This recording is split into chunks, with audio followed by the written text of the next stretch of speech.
Girls Talk. My name is Alicia, and today I have a special guest of mine that I've been waiting to get on this podcast for the longest. Her Yeah. name, her name is Desha, guys. Hey, what's up? So, today, they probably like, what the hell you know about motherhood? Listen, I don't know that much. That's why I got her today. Yes. So, let's go ahead and dive into it. Now, how you have a baby? Just flat out, huh? Just how? Well, basically, I did the dirty thing and knocked boots with my partner. but yeah, so it actually is kind of funny. I went to Planned Parenthood with my friend because Ooh. she actually had a pregnancy scare herself. So I was just going to support her. And I was just sitting in the waiting room, and the lady was like, "Oh, are you being seen too?" And I was like, I was gonna say no, but I was like, you know what? I'm gonna just go and get a pregnancy test just to see. I was on birth control, so I was like, it's gonna be negative, but just to see, And I'm waiting for her. Something told me to just go back there and take one. So I went back there, and I was talking to the lady, the nurse. She was like, she had a tattoo from like a Christian band I recognized, and I was talking to her about it. She was like, "Yeah, I love this band or whatever, but I'm gonna just go take your test to see, or go check your test." She came back and she was like, "Yeah, so you're 4 weeks pregnant." Uh, and I said, "Huh?" I thought she was joking with me because we was joking before. So I started laughing, and she was like, "Oh no, honey, I'm so serious." I was like, "Are you for real?" Like, my whole world shattered. I just sat there in silence for probably 3 minutes because I couldn't believe it. Like, my hands were shaking and everything. And I'm just like, the only thing I was thinking about was like, I gotta tell my mom. Like, she's gonna kill me. Like, that's literally the only thing I was freaking out about. Um, but yeah, I went through with it, told my partner, he was super supportive. We always talked about having kids anyways, so it was like it wasn't that big of a shift for us. But yeah, You guys just pretty much spoke into existence. basically, like the only thing is I wish I would have spoken it into existence after I graduated college. Cause now I got to juggle that, but it's been good so far. Now, the process, the preparation, Mhm. the longest wait for the human being to come Yes. out. It was How literally crazy. Sorry, go ahead. no bad. How different is it each trimester? Does it change over time? I'm pretty sure it does because by the time you get to the end of the trimester, like the last trimester, is a whole human in Right. rocket now. No, yeah, it's crazy. The first trimester is definitely like being in like denial about it, like disbelief, just freaking out, I guess. For me personally, that was my experience. I was just like, oh my God, what am I going to do? And I was still in school, so I was like focusing on finishing that semester out. So the first trimester was definitely the most scariest. I was fortunate enough to not have like crazy morning sickness too for my first trimester. That's why it was crazy to believe I was pregnant. I was like, I'm not throwing up or anything. But so I just had like headaches and stuff for my first trimester. That was about it. And I was hella out of breath at everything. Like I couldn't walk 3 feet. Um, but yeah. And then the second one was mostly like me getting into like, okay, I'm about to be a mother. So I started freaking out like, oh, I gotta get diapers, I gotta get clothes, I gotta get a nursery, like all this stuff, like freaking out about that. And then the third trimester, they call it like the nesting season for moms. That's basically like I was in like a cleaning frenzy. I was scrubbing everything, like everything had to be clean. As soon as my partner got in, took off his shoes, he had to wash his clothes. Like it was just like really crazy. And especially because it was COVID too, I was like extra cautious about that and like just cleaning everything. And then it just migrated to me like being done with the pregnancy. Like I could not wait for that baby to come out. I was like so irritated with everything. Everything is uncomfortable. Like you can't even like my insides just felt like congested. It was crazy. So I was like, this baby needs to hurry up, which ended up like me getting induced because I couldn't even wait. I was like, please take this child out of me. So I got induced actually instead of her coming naturally, which was actually a good thing that I went to the hospital to get induced because it turned out that like the contractions were too much for her, so to her for her to come out naturally. So I ended up having to get like an emergency C-section. So it was a blessing in disguise, I guess, to get her induced. But yeah, man, those 3 trimesters, you just go through like all of the motions humanly possible. It's really crazy. I don't think people understand like the emotional toll it has on you and the physical toll, but like it's crazy. See, that's the thing with me when I start thinking about this stuff. So Hmm. that's why I don't try to think about it. Yeah. I think it's another thing that sticks out to most for me is like someone that already kind of has like seasonal depression. Hmm. It's the Postpartum depression. yes, Yeah. that's the scary thing for me. No. Yeah. Did you go through that stage? I know everyone. Some Absolutely. say no, some say yes, but it's just like I think everybody didn't hit that curve. Yeah. I okay, so I also have seasonal depression. Um but the way my pregnancy worked out, like my pregnancy was right after I usually have depression in like the winter to like my birthday. So coming up actually. So it usually ends around spring. So I'm usually fine around spring and summer. So my pregnancy worked out that way, like where it wasn't as like my depression wasn't as bad during the spring and the summer. And then I had her in the fall. But after I had her, like the postpartum depression plus my seasonal depression was just crazy. Like I have never ever during those experiences though, like wanted to harm my child. That's what they ask you a lot. Thank God that has not ever been like a low for me. Like I've never had to mentally think about that. But myself, I definitely was like, what am I doing? Like I kind of felt like I had messed up my life in a way just by getting pregnant before graduating and like I didn't have a job yet. You know, just like all those things were just they don't seem that bad now, but they were like times 10 during those times. Like Mm-hmm. it was just extra heavy on my head, extra heavy on my chest, everything. I'm just like I ruined my life basically. So, and then also being a new mom, trying to figure out how to like take care of a child, you know, motherly instincts and things like that. I was just like, am I doing this right? Why is she crying? You know, and I had my Mm-hmm. partner there to help me, but you know, he didn't know too much about it. He's just like, let's just put, you know, just change her diaper, feed her, put a boob in her mouth, you know. I'm like, but no, there's more to it than that. So it was just really a lot to take on. Um, but I made it through with the support of my family. Like, I don't know how I would have did it without my mom for real, because she really helped me to navigate through that. Now, throughout the journey, compared to the pregnancy journey and then entering motherhood with your baby girl, well, she's Hmm. adorable in Miss Thank Attitude. Yes, One of her she Z. has so much personality, girl. What they don't tell you that you normally hear the typical stories, the typical stereotype during your pregnancy journey. What do they tell you? What do they don't tell you during the pregnancy journey? Have you realized that like okay, like is this normal or is this just Right. me?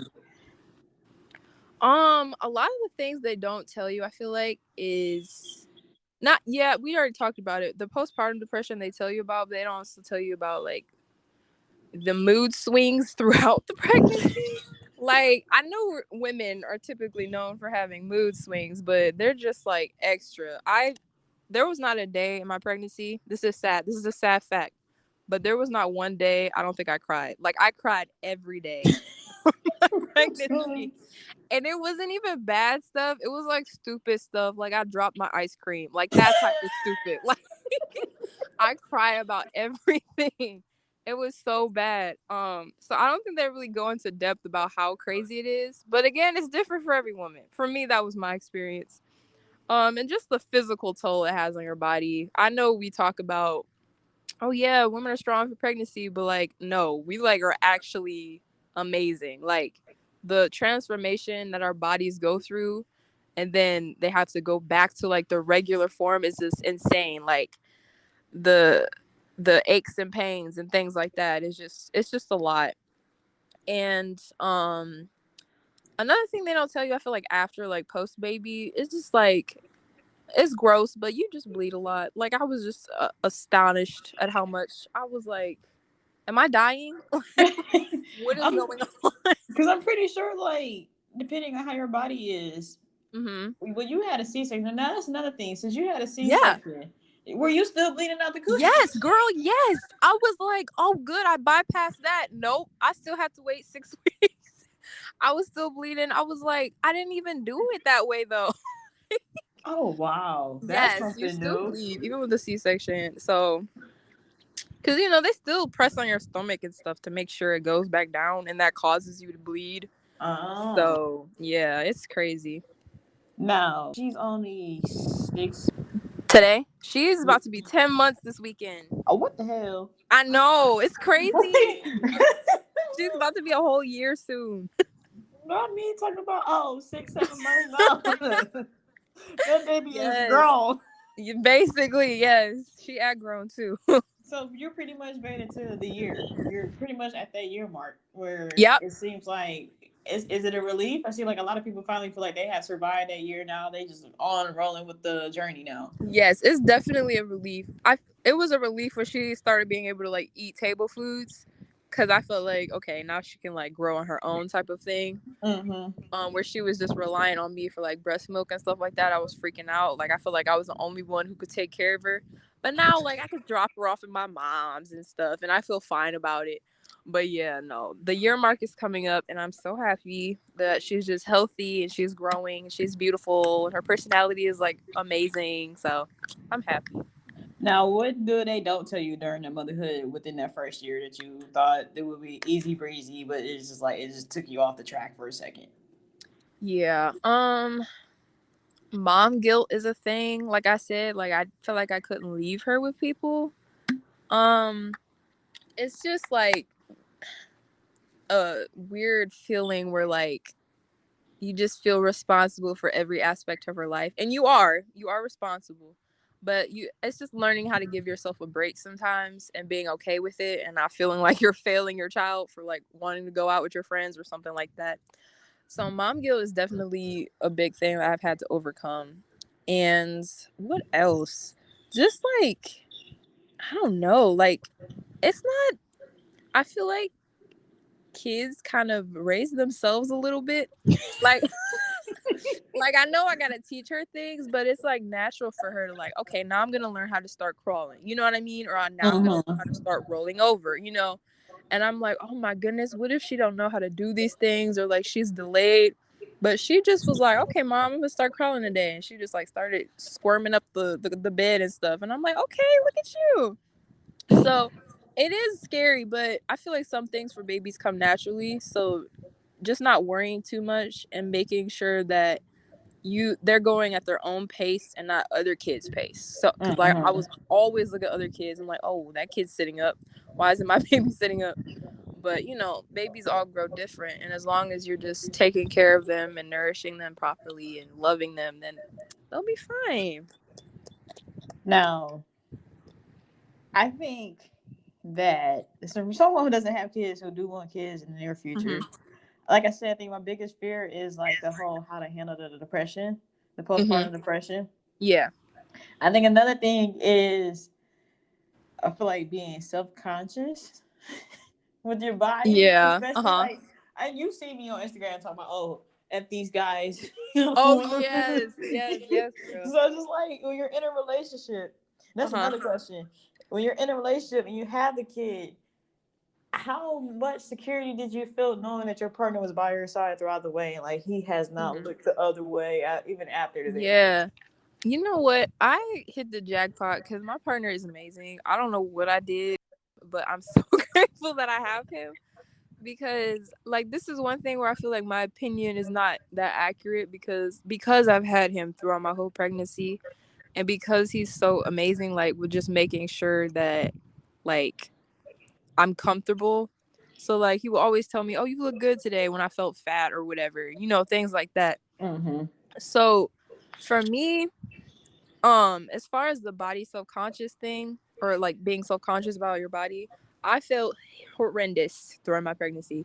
Like I always felt ugly, even though people said, oh my god, you're glowing. Fuck that. I'm not glowing, you're lying. Like I I'm like, there's no way I'm glowing right now. So for me it was just like I know this is stupid and cliche, but I would just take myself to get my nails done and my hair done. Cause those things really just make me feel like a whole new bitch. Like No, I I don't have think to people do that. understand that. Like hair Like it's depression so is real. simple.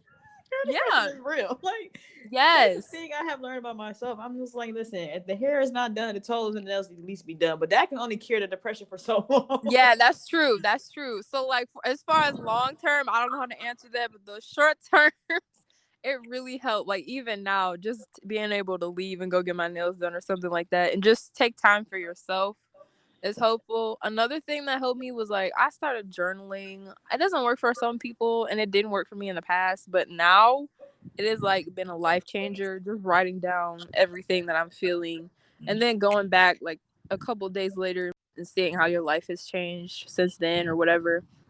But journaling has been helpful, and just finding a hobby for yourself. I guess I love drawing. I love art. That's my major, my career. So not losing sight of that has been very helpful. I was just about to ask you, like, what are part of your top 5 advice to Mm-hmm. get to new mothers, soon to be mothers, or like people who are thinking about having kids? Top 5. Okay. So, whew, one would be this is easier said than done, but don't stress too much. Like don't focus on if you're doing things right. Just go at your own pace. Two would be make sure you have a good support system. If you don't have friends, I'll be your friend. You can talk to me about anything, and I'll try my best to help you through it. We could go get ice cream or go get our nails done. Three, three would be just I don't know, do research. Research really helped me because I had a lot of questions about pregnancy that I didn't feel comfortable asking people about, and also I didn't want a lot of people to know that I was pregnant, so I was like, I'm just gonna do my own research, just googling stuff, asking your doctor questions, because like I learned a lot about what was going on with my body, which helped me to cope with what was going on with my body. So doing research really helps. Getting a book or something like that. Four. Let me see. Four would be just prepare, I guess. Like I feel like getting like simple things like diapers or whatever, just small things like in small doses. Like you don't have to go get a like do a big bulk of shopping for your child, but like every week just ask something, for your child helps. And don't expect too much, like don't expect your child to sleep in the crib instantly, or don't expect, her to sleep through the night or he to sleep through the night. Like all children go at their own pace, and sometimes they never will. And then five is a big one for me. It's do not like lose sight of who you are. So somebody, actually my boss, when I was in SCIA, he told me, he was like, don't let your whole world become your children. Like, don't let your children become your identity. Because I noticed that growing up with my mom, like, she has 5 kids, and that's all she was just like a mom. Like, from what I can remember, she was just always a mom. So, like, don't basically put your life on hold for your child. Like, yes, that's your child. And of course, you're going to take care of them and love them. But it's okay to have you time too. It's okay to go out for a weekend. It's okay to travel with your friends. It's okay to, just seclude yourself, smoke a little weed. It's okay. It's okay to do what you got to do if it's legal where you are. It's okay, to just relax and still be the same person you were. You don't have to become this serious, mature person when you have kids. You can still be fun and goofy, enjoy your life. So, yeah, don't let your kids become your identity, basically. Oh, child, I'm gonna go turn around and have a kid. So I'm gonna drop it off for you afterwards. Yes, please. Oh no, Zuri whoa, needs a you're like, playmate. no. Zuri needs a playmate, girl. Please. Why do y'all listen? I make these little jokes with my friends. I'm like, yes, come on, let's do it. I'm like, huh? Then why are y'all agreeing to Be this? so down. Yes. Y'all be the main one that sit here talking about, oh, don't have kids. But then once I make a joke, you need playmates. Yeah, Like, no, right. make up your I'm mind. done. But no, Deja, thank you so much, Of Mom, course. This for was great. Thank you for having me, girl. always. You're always gonna come back around. If you see a topic and you know you want to be a part of it, you got my number Yes, now. No, don't blow it up. definitely. I'm just playing. I'm No, done. but for sure. Everybody, if you want to stay in contact with Deja, all her information will be in the description of this episode. Yes. Once again, my name is Alicia, and that's Real Talk. Hey.